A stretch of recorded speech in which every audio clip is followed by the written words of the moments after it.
Ladies and gentleman, ರಾಜ್ಯ ರಾಜಕೀಯದಲ್ಲಿ ಮತ್ತೆ ಗಂಭೀರ ಚರ್ಚೆಗೆ ಕಾರಣವಾಗಿರೋದು ವಿಚಿತ್ರವಾಗಿರುವಂತಹ ಸಿದ್ದರಾಮಯ್ಯ ಅವರ ಆಪ್ತ ರಾಜಣ್ಣನವರ ವಿಚಿತ್ರ ಹೇಳಿಕೆಗಳು. ಹಾಗಾದ್ರೆ ಒಂದಾದ ಮೇಲೆ ಒಂದು ಹೇಳಿಕೆಗಳನ್ನ ನೀಡ್ತಾ ಇರೋದು ಯಾಕೆ? ಇದೀಗ ಮತ್ತೆ ಬಂದಿರುವಂತಹ ಅವರ ಹೇಳಿಕೆಗಳು ನೇರವಾಗಿ ಡಿ.ಕೆ. ಶಿವಕುಮಾರ್ ಅವರತ್ತ ತಿರುಗದಂತೆ ಕಾಣ್ತಾ ಇದ್ದು, ಇದು ಪಕ್ಷದ ಒಳಗಿನ ಅಸಮಾಧಾನವ ಅಥವಾ ರಾಜಕೀಯ ಸಂದೇಶನ? ಒಳ ರಾಜಕೀಯದಲ್ಲಿ ಏನಾಗ್ತಾ ಇದೆ? ರಾಜಣ್ಣ ಅವರ ಈ ಹೇಳಿಕೆಗಳ ಅಸಲಿ ಮರ್ಮ ಏನು? ಇದ್ರ ಬಗ್ಗೆ ಕಂಪ್ಲೀಟ್ ಡೀಟೇಲ್ಸ್ ಅನ್ನ ನೋಡ್ತಾ ಹೋಗೋಣ. ವೀಕ್ಷಕರೇ, ನೆಲ ಜಲ ಭಾಷೆಗಾಗಿ ಪ್ರಾಮಾಣಿಕ ಪತ್ರಿಕೋದ್ಯಮ. ನೀವು ನೋಡ್ತಾ ಇದ್ದೀರಾ ಫೋಕಸ್ ಟಿವಿ. ನಾನು ನಿಶ್ಚಿತ.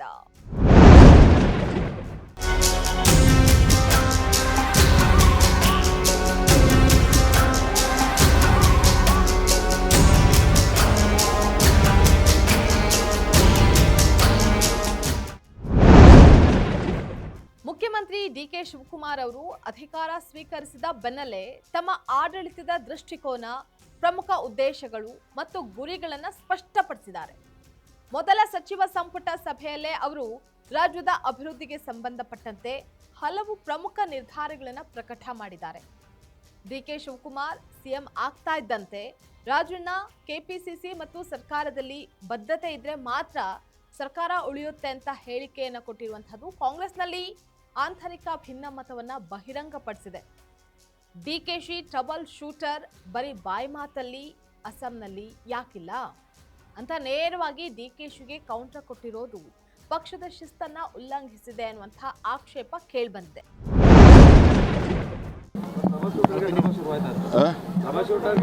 ಯಾವ ಟ್ರಬಲ್ ಶೂಟರ್ ನೀವು ಮಾಡಿರೋ ಟ್ರಬಲ್ ಶೂಟರ್ ಹಂಗಿದ್ಮೇಲೆ ಅಸ್ಸಾಂಗೆ ಹೋಗಿ ಯಾಕೆ ಟ್ರಬಲ್ ಶೂಟ್ ಆಗಲಿಲ್ಲ ಹಂಗಾರೆ? ಸುಮ್ಮನೆ ಏನೋ ಒಂದು ಯಾಕಾಗ್ತದೆ. ಇತ್ತ ಸದನದಲ್ಲಿ ಕೆಎನ್ ರಾಜಣ್ಣ ನನ್ನ ಮೇಲೆ ಸ್ವಪಕ್ಷದವರಿಂದಲೇ ಹನಿ ಟ್ರ್ಯಾಪ್ ಯತ್ನ ನಡೆದಿದೆ ಅನ್ನುವಂತಹ ಮಾತು ಕೂಡ ಕೇಳಿ ಬಂದಿದೆ. ಸರ್ಕಾರಕ್ಕೆ ಮುಜುಗರವನ್ನ ಉಂಟು ಮಾಡಿತ್ತು ಆ ಮಾತುಗಳು. ಮತ್ತು ವಿಧಾನಸಭಾ ಕ್ಷೇತ್ರದಲ್ಲಿ ಬಿಜೆಪಿ ಭಾರಿ ಪ್ರಮಾಣದಲ್ಲಿ ಮತಗಳತನ ಮಾಡಿದೆ ಅಂತ ಹೇಳಿ ರಾಹುಲ್ ಗಾಂಧಿ ಹೇಳಿಕೆಯನ್ನ ಕೆಎನ್ ರಾಜಣ್ಣ ಬಹಿರಂಗವಾಗಿ ಲೇವಡಿ ಮಾಡಿದ್ದು.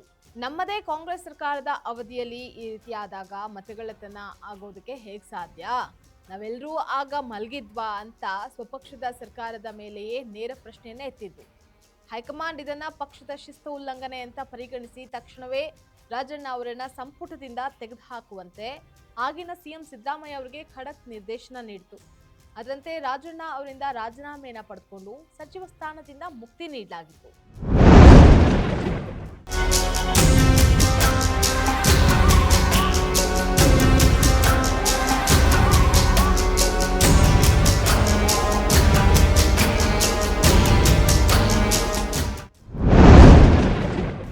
ಸಚಿವ ರಾಮಲಿಂಗಾರೆಡ್ಡಿ ತಮ್ಮ ಸ್ಥಾನಕ್ಕೆ ರಾಜೀನಾಮೆ ನೀಡಿರೋದು ಟ್ರಬಲ್ ಶೂಟರ್ ಅಂತ ಹೆಸರಾಗಿರುವಂತಹ ನೂತನ ಮುಖ್ಯಮಂತ್ರಿ ಡಿ.ಕೆ. ಶಿವಕುಮಾರ್ಗೆ ಟ್ರಬಲ್ ಶುರುವಾಗಿದೆ ಅನ್ನುವಂತಹ ಚರ್ಚೆ ಆರಂಭ ಆಗ್ತಾ ಇದ್ದಂತೆ ಟ್ರಬಲ್ ಶೂಟರ್ ಡಿ.ಕೆ. ಶಿವಕುಮಾರ್ಗೆ ಟ್ರಬಲ್ ಅನ್ನುವಂತಹ ವಿಚಾರವಾಗಿ ಪ್ರತಿಕ್ರಿಯಿಸಿದ ರಾಜಣ್ಣ, ಯಾವ ಟ್ರಬಲ್ ಶೂಟರೂ ಇಲ್ಲ, ಅದೆಲ್ಲವೂ ಮಾಧ್ಯಮಗಳ ಸೃಷ್ಟಿ.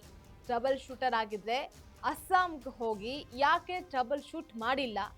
ಈ ಹೇಳಿಕೆಗಳು ಪಕ್ಷದ ಒಳಗಿನ ಅಸಮಾಧಾನವೇ ಅಥವಾ ರಾಜಕೀಯ ಸಂದೇಶವೇ? ಒಳ ರಾಜಕೀಯದಲ್ಲಿ ಏನಾಗ್ತಾ ಇದೆ?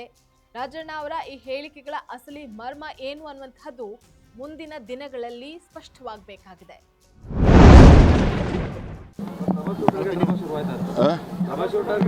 ಯಾವ ಟ್ರಬಲ್ ಶೂಟರ್ ನೀವು ಮಾಡಿರೋ ಟ್ರಬಲ್ ಶೂಟರ್ ಹಂಗಿದ್ಮೇಲೆ ಅಸ್ಸಾಂಗೆ ಹೋಗಿ ಯಾಕೆ ಟ್ರಬಲ್ ಶೂಟ್ ಆಗಲಿಲ್ಲ ಹಂಗಾರೆ? ಸುಮ್ಮನೆ ಏನೋ ಒಂದು ಯಾಕಾಗ್ತದೆ. ರಾಜಕೀಯ ವಲಯದಲ್ಲಿ ಮತ್ತಷ್ಟು ಕುತೂಹಲವನ್ನ ಹುಟ್ಟಿಸಿರುವಂತಹ ಡಿಕೆಶಿ ರಾಜಣ್ಣ ನಡುವಿನ ಮಾತಿನ ಸಮರ ಯಾವ ದಿಕ್ಕಿಗೆ ಹೋಗುತ್ತೆ ಅನ್ನುವಂಥದ್ದನ್ನ ಮುಂದಿನ ದಿನಗಳಲ್ಲಿ ಸ್ಪಷ್ಟವಾಗುತ್ತೆ. ಪಕ್ಷದ ಒಳಗಿನ ಈ ಅಸಮಾಧಾನ ಶಮನವಾಗುತ್ತಾ ಅಥವಾ ಇನ್ನಷ್ಟು ತೀವ್ರವಾಗುತ್ತಾ ಅನ್ನುವಂಥದ್ದನ್ನ ಕಾದ್ ನೋಡ್ಬೇಕಾಗಿದೆ. ಇದಾಗಿತ್ತು ಈ ಕ್ಷಣದ ಪೊಲಿಟಿಕಲ್ ಅಪ್ಡೇಟ್. ನೆಲ ಜಲ ಭಾಷೆಗಾಗಿ ನೋಡ್ತಾ ಇರಿ ಫೋಕಸ್ ಟಿವಿ.